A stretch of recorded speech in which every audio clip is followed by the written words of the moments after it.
নমস্কাৰ, মই প্ৰাচুৰ্যাই সমূহ নগাঁওবাসী নাট্যপ্ৰেমী ৰাইজক জনাবলৈ পাই সুখী হৈছোঁ যে অহা 23, 24 আৰু 25 ফেব্ৰুৱাৰীত অসমৰ এক আগশাৰী নাট্যদল প্ৰস্তুতি পৰাশৰ বাৰ দ্বাৰা পৰিচালিত আবাহন থিয়েটাৰ আহি আছে আমাৰ নগাঁৱৰ নেহেৰুবাৰীলৈ।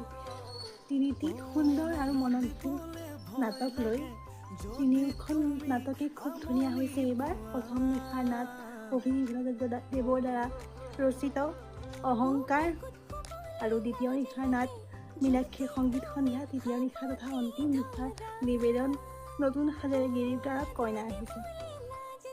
গতিকে এই তিনিওটি নিশাতে মই সমূহ নগাঁওবাসী নাট্যপ্ৰেমী ৰাইজৰ উপস্থিতি আৰু সহায় সহযোগিতা বিনম্ৰতাৰে কামনা কৰিছোঁ। আহিব দেই সকলো আবাহন থিয়েটাৰ চাবলৈ। ধন্যবাদ।